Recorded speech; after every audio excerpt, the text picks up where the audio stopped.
গান লিখেছেন বাবা ভান্ডারের ছেলে গৌসুজ্জামান শফিউল বশর মাইজ ভান্ডার এই গান লিখেছেন, এই কালাম লিখেছেন। শফি বাবা বলতেছে তোমারে ডাকিতে দয়াল নাই গো শক্তি, আমি আপনি জুতা পরে মাইজ ভান্ডার চলে যাই। আমি আমার চোখে দেখছি, আপনারা কতটুকু জানেন জানেন, আপনারা হয়তো জানবেন, অবশ্যই জানবেন। আমি দেখছি যে মাইজ ভান্ডারের এমন কোনো জায়গা নাই যেখানে আমিন বাবার সেজদা পড়ে নেই, এটা আমি দেখছি। আপনারা দেখছেন কিনা আমি জানি না। দেখেন আপনারা যার হাতে হাত রেখে বায়াত হয়েছেন,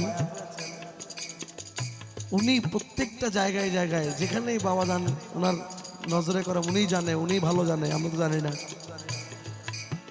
ওই জায়গায় সেজদা দিয়ে দেয়। আর আমরা কোথায় আছি? আমরা মাইজ ভান্ডার ঢুকে মাইজ ভান্ডার থেকে বের হয়ে ফকির হয়ে যায়, এক একজন পীর সাহেব হয়ে যায়। এক একটা মহিষ বাবাজানের হাতে বুঝাই দিতে পারলে আমরা বহুত বড় ফকির হয়ে যাই, আর একজনের ভবিষ্যৎ গণনা শুরু করে দিই।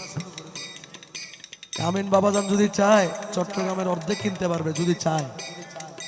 কিন্তু দেখেন গিয়ে পায়ে জুতা পরে না মাইজ ভান্ডার শরীফ ঘুরে। আর আমি আপনি কোথায় আছি? এই জন্য শফি বাবা কালামের মধ্যে লিখছেন, যখন লিখলেন তুমি বিনে দাসহাদের প্রাণ চলে যায়, তখন বাবাজান বললেন চলো আমি তোমার সাথে যাব। একটা জবানও বন্ধ রাখবেন না, বলবেন আমি যেটা বলি সেটা বলেন আমার সাথে।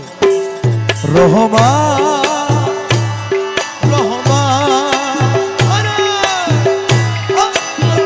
ও রহমান ও বাবাজান সোনার চাঁদ বাবাজান রহমান ও রহমান রহমান বাবাজান সোনার চাঁদ।